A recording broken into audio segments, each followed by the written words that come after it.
Yo, what's going on guys? How you doing? Arix here. Welcome back to another video, and in today's video we are speaking about my top 5 favourite games. Now, I'm doing this because, as you guys know, second channel is about loads of random stuff, playing random games, funny moments, let's plays, vlogs, and today it's about my favourite games. And the reason I'm doing this is because sometimes when I'm streaming and videos, people are like, Arix, what's your favourite game? And instead of just answering with one, I thought, why don't I do my top 5? And also it's kind of a fun experiment. I'm definitely interested to see what your favourite games are in the comments down below. But I normally don't like doing these things because by the time I finished, in fact I can probably guarantee by the time I finished making this video and uploaded it and it's hit YouTube, I'll be like, crap, I forgot this game. And then I'll hate myself for it. But yeah, I thought I'd do it because I've played so many games. I've been playing games for like, 26 years now. So yeah, played a lot. A lot of my favourite games are actually from like way back when I first started playing games. However, I thought it'd be interesting to try and condense all these into 5. Now, I've set a couple of rules for myself because Zelda is my all-time favourite franchise, and if I don't set this rule, I end up having multiple Zelda games in a top 5, which is kind of unfair on the other games I've played. So I'm only allowed one from each franchise, so to speak. Like, for example, I've played loads of Pokemon games, loads of Monster Hunter games, loads of Zelda games. They can't be recurring ones, so that's my one rule. But besides that, that's it. So we're going to go over top 5. I will have a few honourable mentions at the end because, let's be honest, this is going to be hard to get everything into 5. But let's get started and let me know what yours are in the comments down below. So, number 5, coming in at number 5, is Super Smash Bros. Actually, on the Wii U. Now, yes, I appreciate to the Smash Brothers fans out there, I've been playing Smash Brothers since the start, by the way. I've been there since Smash Brothers 64. And while yes, I appreciate that Melee is often the kind of highlight of the series, everyone loves Melee, and I myself sunk so many hours into it. Back when I was at school, I used to play with my good friend Optical Matrix. We used to have Marth versus Link battles. Despite the fact that Zelda is one of my favourite games, I was actually playing as Marth, so I was like always Marth in Melee, he was always Link. We had some really good battles, and that kind of carried through into Smash Bros. Brawl. But actually, I'm picking the one on Wii U because I really like the massive character roster, the bigger battles. It's also made me change character because I don't actually like how Marth plays in the new one, so I've gone to Toon Link now. But just Smash Bros. In general, it's one of those games that I don't necessarily play all the time, but I can play it anytime. In fact, when I met 269, who also runs my channel with me, when I met him back at university, he introduced me to some of his friends, and they have a really cool way of playing Smash Bros. Called Century Kid. I've actually got a video back on the main channel, which I'll link down below, of a Century Kid battle that we actually recorded. It's a load of fun. It goes on for many, many hours, but it's a really fun way to play the game. But it's just so much fun. Like, I love fighting games, and while I wish I was a lot better at them, I still really enjoy them. And Smash Bros. Is one of those games that I can pick up and play anytime with anyone, and it's just so much fun. So yeah, that is definitely number 5. Now, moving over to number 4, Pokemon. Now, originally, whenever I say Pokemon and someone's like, what's your favourite Pokemon game? I kind of default to Gold and Silver. But when I actually sat down, and believe me, I've been doing some serious thinking for this top 5, because it's actually quite hard to think about this. I was like, you know what? Gold and Silver were amazing, right? I've been playing again since the start. I played Red and Blue, played Gold and Silver, played pretty much every single Pokemon game. But I think I actually have more of a personal connection with Ruby and Sapphire. Now, this is often one of those kind of crazy ones because it's not actually the favourite in the series for a lot of Pokemon players out there. However, the reason for that is because when I played Red and Blue and I played Gold and Silver, I didn't actually have the console or the game myself. My brother had it.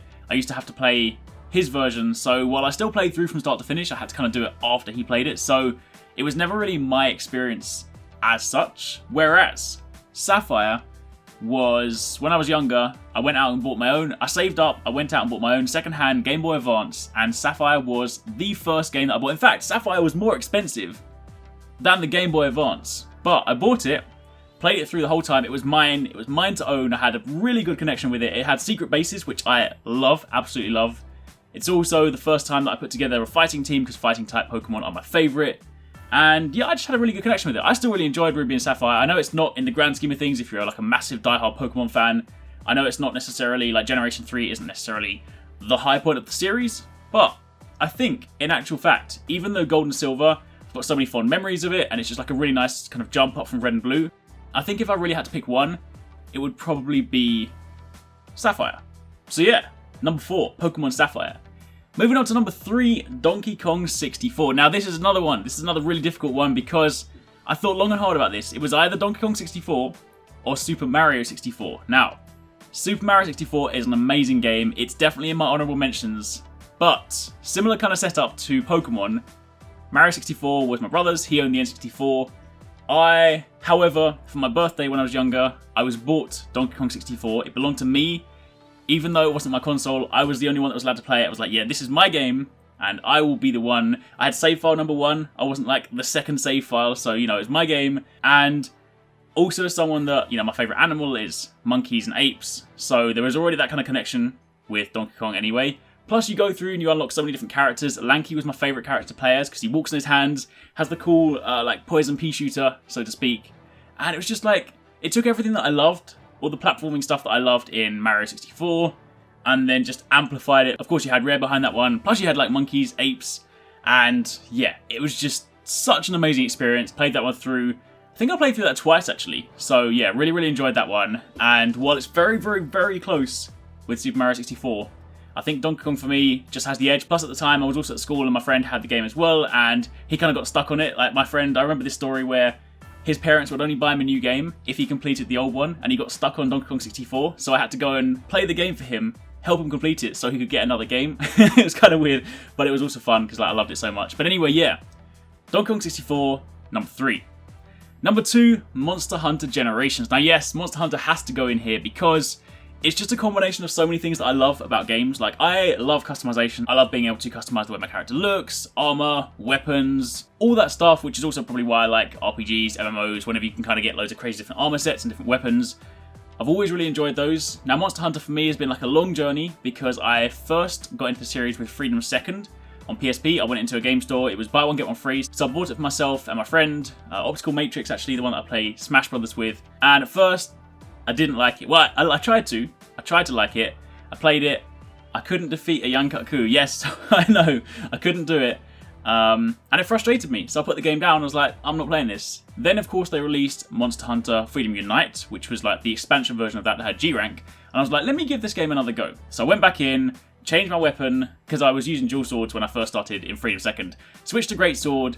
Suddenly everything made sense. I defeated the Yankaku, I defeated Tigrex, and Tigrex is like the turning point for a lot of people in the Monster Hunter series. Once you defeat the Tigrex, you're like, yes, I can do anything now. So from that point onwards, I absolutely loved it. I completed Freedom Unite, got to HR9, which was at the time the highest you could be, did everything in that game, and of course following from there, I played Tri, Portable Third, 3 Ultimate, 4 Ultimate, and then Generations. And the reason I picked Generations is because the game has, for me, personally, got progressively better as you go.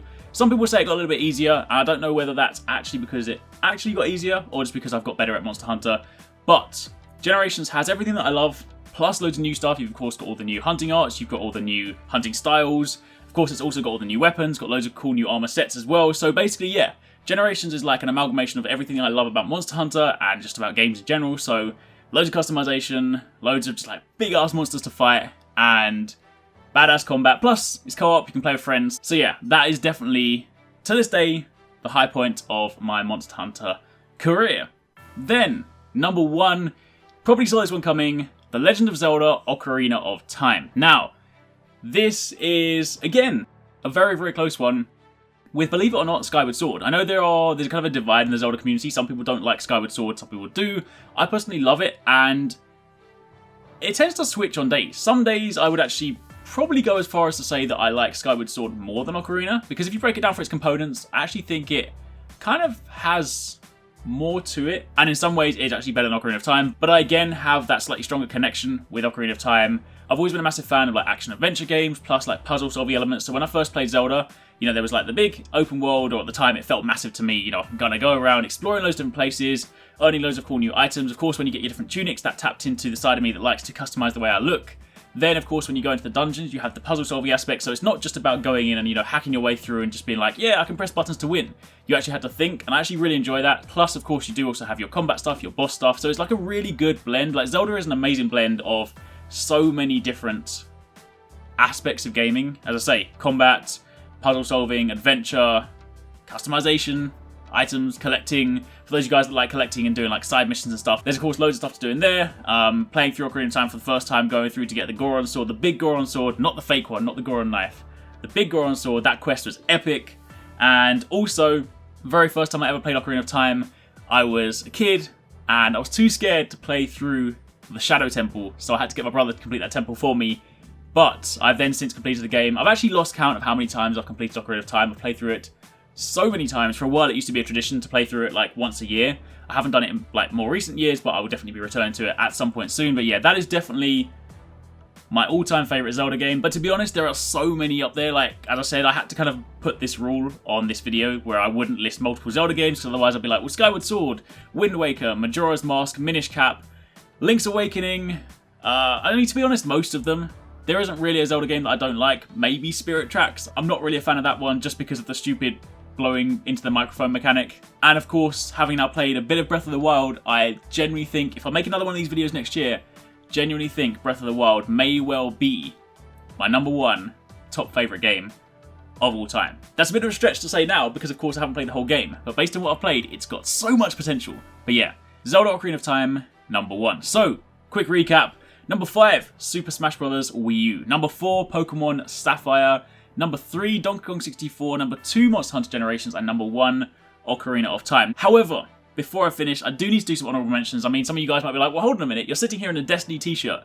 You cover Destiny on your main channel. You cover Division on your main channel. Where are these in your top 5? Now, don't get me wrong. Those are amazing games. I love them. I've sunk thousands of hours into, I think I'm like 2,000-3,000 hours in Destiny. An equally large amount in Division. But the thing about those games is, if I did a top 10, they would probably be in there. However, there are aspects of those games that like I really like. For example, Destiny raids are some of the coolest, best things I've done in gaming ever. And the Division, before it became massively unbalanced, the Dark Zone was like some of the best experiences I've had to date. However, as an overall experience, when you kind of like analyze the whole game, then they're definitely some of my favourite games, but they're just not going to be in my top 5. Other honourable mentions would go to things like Uncharted 2 for an amazing campaign. I love that one. That's definitely my favourite in the Uncharted series. Metal Gear Solid 4. I actually came into the Metal Gear Solid series late, and 4 was my first one. I loved it so much, I completed it 3 times the week it came out, a 4th time the week after, then got into Metal Gear Online and just got so hooked, so that was massive for me. Then Guild Wars was my very first MMO, and that was like a really, really awesome experience for me. I played that one all the way through. Then moved over to World of Warcraft when I met 269 at university, and we had so many amazing moments in that one. Went through and did like loads of the raids, went through all the expansions, at least until like Cataclysm, and then kind of stopped playing. Crackdown 2, really fun experience, especially when you play it co-op. Also Banjo-Kazooie, GoldenEye 64, Super Mario 64, Red Alert 3, the list could go on. I have played so many games, and honestly, this video is already too long as well, so those are my top favourite games of all time right now. So, let me know in the comments down below, A, what you think of my top 5, B, what your top 5 is, and I will probably, by the time I've uploaded this video, be like, crap, I forgot something. But hey, it's in video form now, it's concrete, those are my top 5. Hopefully you guys enjoyed the video. Thanks for watching, take it easy, catch you next time.